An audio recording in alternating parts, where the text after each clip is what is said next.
J'ai l'honneur d'inviter Sa Sainteté le pape Paul VI à prendre la parole devant l'Assemblée générale.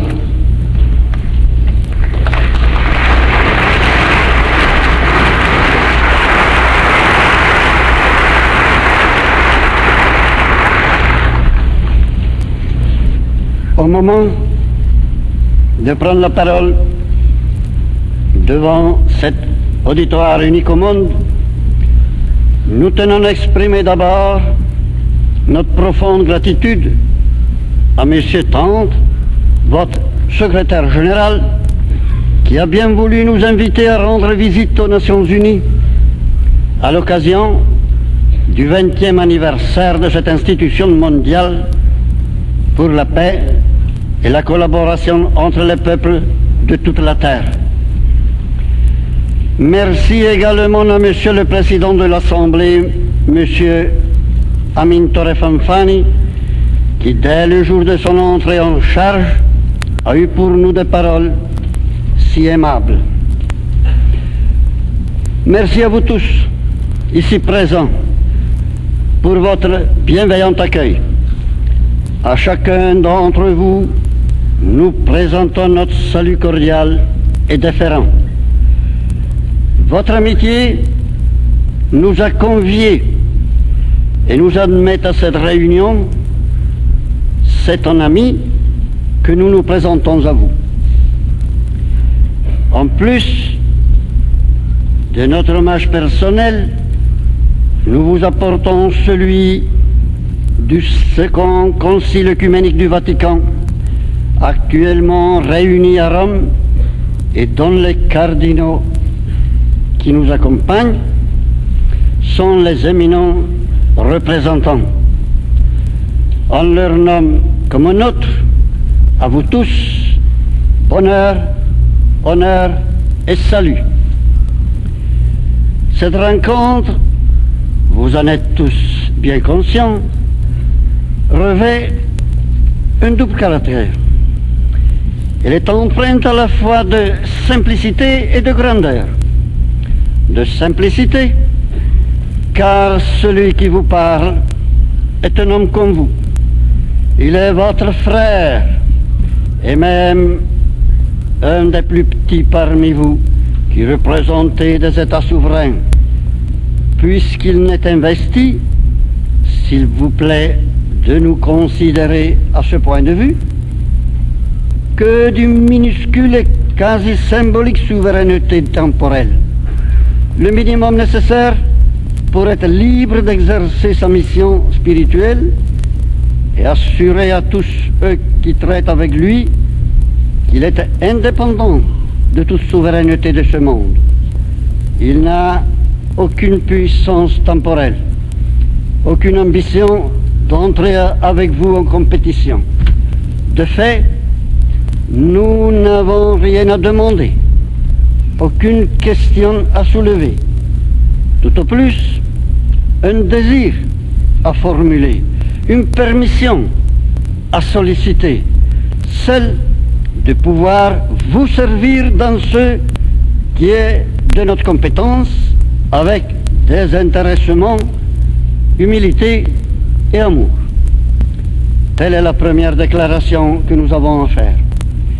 Comme vous le voyez, elle est si simple qu'elle peut paraître insignifiante pour cette assemblée habituée à traiter d'affaires extrêmement importantes et difficiles.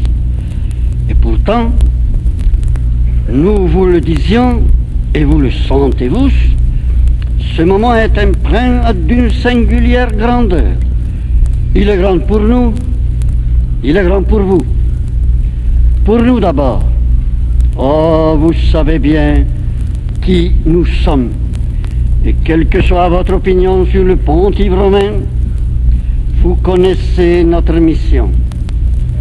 Nous sommes porteurs de messages pour toute l'humanité.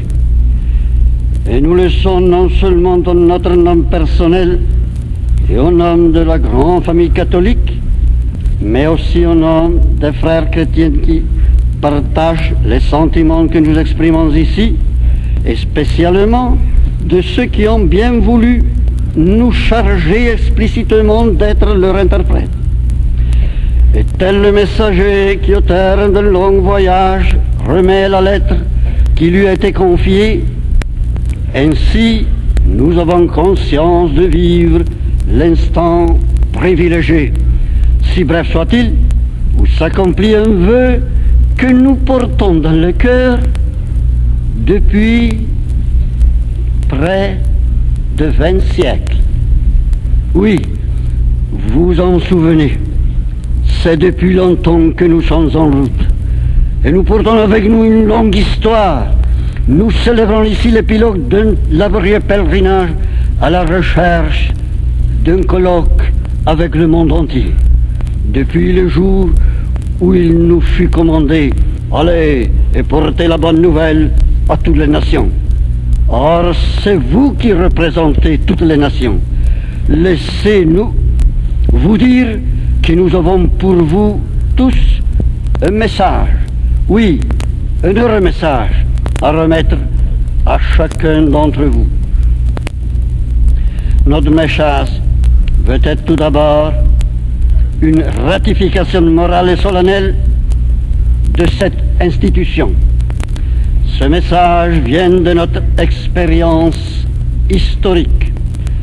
C'est comme experts en humanité que nous apportons à cette organisation le suffrage de nos derniers prédécesseurs, celui de tout l'épiscopat catholique et le nôtre, convaincus comme nous sommes que cette organisation représente le chemin obligé de la civilisation moderne et de la paix mondiale.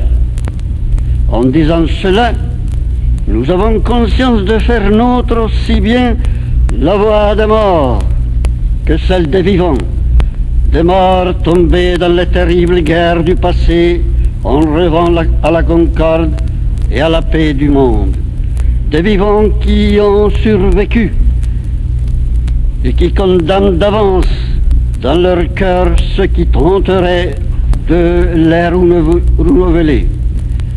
D'autres vivant encore, les jeunes générations d'aujourd'hui qui s'avancent confiantes, attendant à bon droit une humanité meilleure. Nous faisons nôtre aussi la voix des pauvres, des déshérités, des malheureux, de ceux qui aspirent à la justice, à la dignité de vivre, à la liberté, au bien-être et au progrès. Les peuples se tournent vers les Nations Unies comme vers l'ultime espoir de la concorde et de la paix. Nous osons apporter ici, avec le nôtre, leur tribut d'honneur et d'espérance. Et voilà pourquoi, pour vous aussi, ce moment est grand. Nous le savons, vous en êtes pleinement conscients. Écoutez maintenant la suite de notre message. Il est tout entier tourné vers l'avenir. L'édifice que vous avez construit ne doit plus jamais tomber en ruine. Il doit être perfectionné et adapté aux exigences que l'histoire du monde présentera. Vous marquez une étape dans le développement de l'humanité. Désormais, impossible de reculer, il faut avancer. À la pluralité des États qui ne peuvent plus s'ignorer les uns les autres, vous proposez une forme de coexistence extrêmement simple et féconde. La voici. D'abord, vous reconnaissez et vous distinguez les uns et les autres. Vous ne conférez certes pas l'existence aux États, mais vous qualifiez